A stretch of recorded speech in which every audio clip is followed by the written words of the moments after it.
E dando continuidade, vamos falar aqui de mais um capítulo. Na realidade, não é nem um capítulo, é a extensão do primeiro capítulo. Eu quis dividir, passar em partes os grandes axiomas e os axiomas menores. Então, dentro do primeiro axioma, nós agora vamos dar continuidade ao primeiro axioma menor, que é só aposte o que valer a pena. Então, assim, vou precisar da sua atenção incondicional nesse vídeo, porque ele, às vezes, quando você lê o livro, pode confundir um pouco. Então, assim, tem alguns detalhes aqui que é muito importante estar frisando, beleza? Vamos aqui para a tela do meu computador. E aí nós vamos falar agora do primeiro axioma menor, só aposte que valerá a pena. E de início, eu já vou comentar a respeito de um clichê aí dos investimentos, que é algo que é muito falado e que é isso aqui que pode gerar uma confusão. Então, no livro aparece aqui um antigo clichê que só se deve apostar o que possa perder. E quem já não ouviu falar isso, né? Olha, aposta o dinheiro da pinga. O dinheiro do pão você deixa separado para suas necessidades básicas. Então, isso aqui é muito importante entender isso aqui agora em relação ao livro. Porque ele, a princípio, ele traz esse clichê nessa frase, só aposte o que você pode perder. Só que no livro, essa parte está relacionada à quantidade. No livro, o livro ele não te incentiva a apostar todo o seu dinheiro. Olha, eu ganhei 3 mil, vou apostar 3 mil. Não. Por isso é muito importante entender isso. O livro, ele ensina sim, você só apostar o que você pode perder, mas uma quantidade maior. Vamos passar para frente para a gente aprofundar mais nesses conceitos. E como eu comentei, aqui está ligado à quantidade. E aí tem uma passagem do livro que é a seguinte: por outras palavras, ou $2, ou $20, ou algumas centenas, essas são quantias que a maior parte da classe média considera perdível. Em consequência, é com o tipo de dinheiro que a maioria da classe média especula, se é que o faz. Mas veja bem, se você apostar $100 e dobrar o dinheiro, você continua pobre. E é essa a pegada do livro. Está falando o seguinte: você sim tem que apostar só um dinheiro que você está ali disposto a perder, só que em vez de apostar o valor picado, $10, $20 ou algumas centenas de dólares, você tem que estudar mais o mercado e já fazer uma aposta um pouco audaciosa para você correr o risco de se machucar um pouco, mas também quando ganhar, ganhar mais. Tipo, você apostou ali $100 e dobrou seu capital. Se você tivesse apostado $1.000 nessa mesma operação, você teria dobrado seu capital da mesma forma, mas com um valor bem maior. Então você se arriscaria mais, a chance de você perder o dinheiro também nessa especulação é maior, só que quando você ganhar, você vai ganhar bem mais e isso aí vai te dando experiência de mercado. Vamos para frente. Medo de se machucar. Mas veja bem, se apostar $100 e dobrar seu dinheiro, continua pobre. A única maneira de derrotar o sistema é apostando quantias que valham a pena. Claro, isso não significa que deve jogar com somas que, perdidas, levariam você à bancarrota.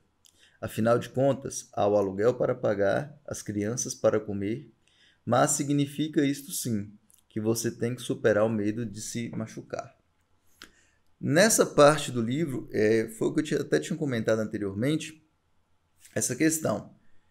Você tem que se organizar financeiramente primeiro, separar um dinheiro para você especular, fazer seus investimentos, e esse dinheiro dos seus investimentos, ele é específico para isso. Então, não é apostando pequeno que você vai ficar rico, vai continuar pobre da mesma forma, segundo o livro.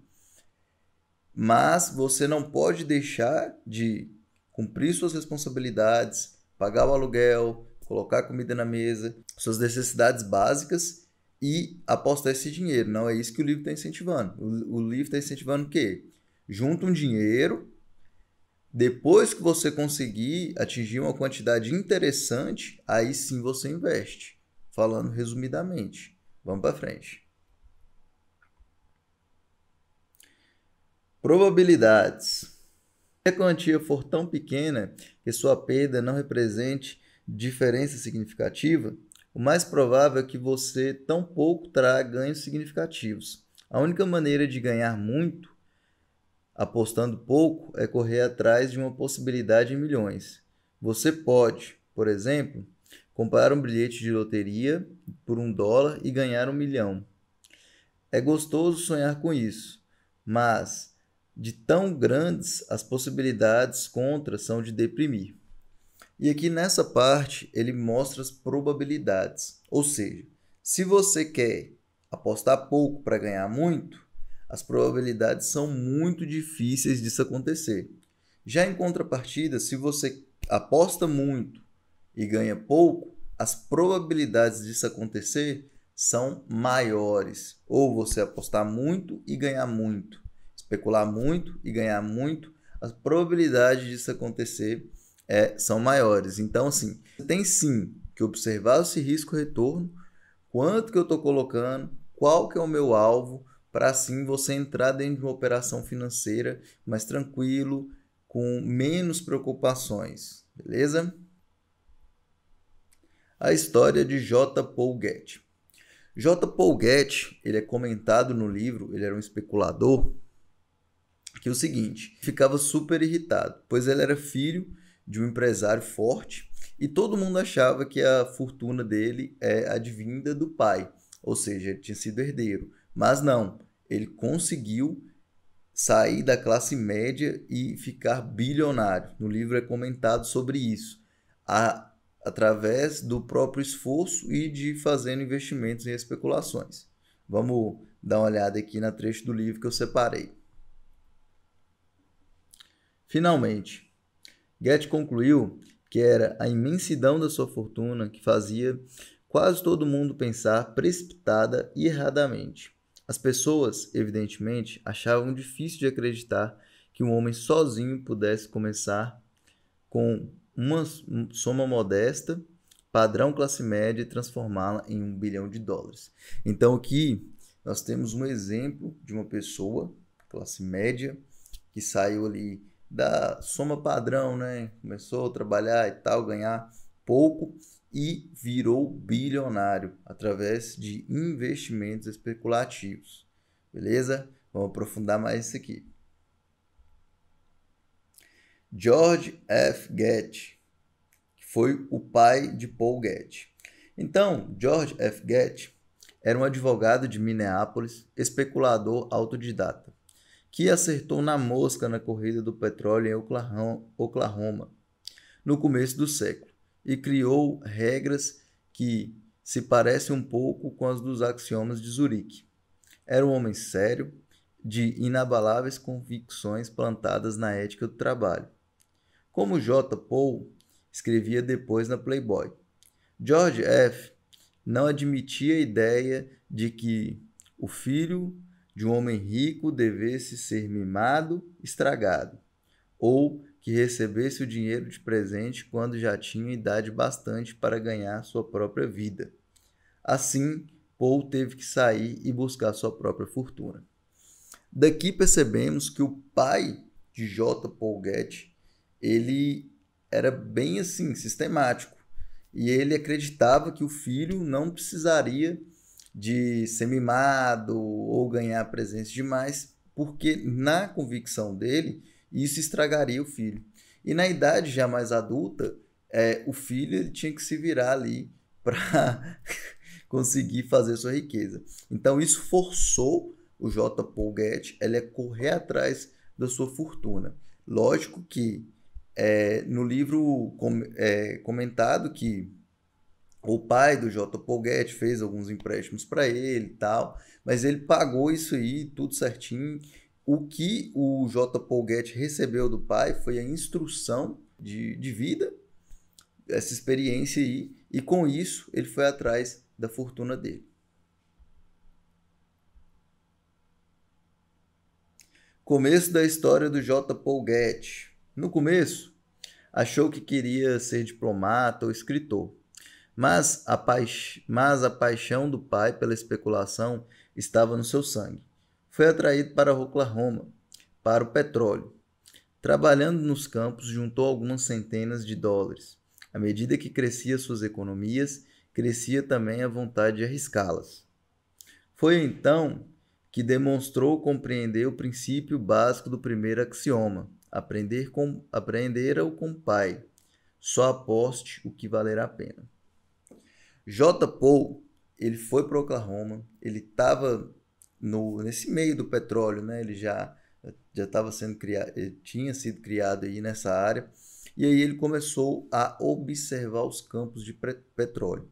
Naquela época você conseguia entrar em participações com até 50 dólares. Só que o Paul, ele percebeu o seguinte, que essa quantidade não faria com que ele mudasse de vida. Ou seja, não traria a riqueza que ele desejava, não faria com que ele ficasse rico. Então ele observou ali e começou a procurar outros tipos de oportunidade. Foi aí que ele conseguiu encontrar um terreno que ele achava que tinha ali os parâmetros com que ele tinha estudado e viu que ele era interessante, e comprou uma participação de 50% sobre o terreno, sobre a produção daquele terreno. Então ele conseguiu ali, com algumas centenas de dólares que ele tinha juntado do trabalho, né? Ele estava trabalhando e juntando, e aí ele conseguiu investir nesse terreno. Esse terreno ele tinha 50% de participação. Logo após, esse terreno ele rendeu ali 700 barris de petróleo. Ele teve um lucro de 12 mil dólares na época. Então ele quase pegou o capital dele e multiplicou por 12, 11, algo em torno disso. E aqui na parte do livro aparece "e se tivesse perdido?". Ele ainda acrescentou que, se tivesse perdido, não teria sido o fim do mundo. Simplesmente voltaria a cavar algum dinheiro e tentaria novamente. Me parecia, então, que eu tinha muito a ganhar do que a perder, recordaria Getty. Se ganhasse, seria várias maravilhas juntas. Perdendo, doeria. Mas não lá essas coisas. O caminho a tomar parecia claro. O que você teria feito? Com isso, fechando aqui o raciocínio desse capítulo do axioma menor, o que você teria feito na situação do Paul Getty. Então ele tinha ali todas as suas economias que ele estava juntando para investir em algo que ele visse que valia a pena. Naquele momento ele falou: não, eu vou apostar. Se eu perder, eu vou perder esses 1.000 dólares aqui. Um exemplo, né? No livro não comenta valores. Se eu perder, eu vou estar perdendo esses 1.000 dólares. Mas se eu ganhar, eu não sei até quanto que eu vou conseguir multiplicar esse capital. Então, achou interessante investir. No livro ele fala que ele deu sorte, mas se não tivesse dado sorte, ele teria feito novamente, teria trabalhado de novo e tentado investir de novamente. Então, esse aqui são os preceitos aí do primeiro axioma menor. Só aposte o que valer a pena. Então, é melhor você juntar um dinheiro e deixar para fazer uma aposta e ganhar mais do que ficar pegando seu dinheiro e apostando em pequenos lugares, mixaria, que não vão te trazer aí o resultado com que você deseja, que é ficar rico. Beleza? Então, com isso nós fechamos esse primeiro axioma menor e vejo você no próximo.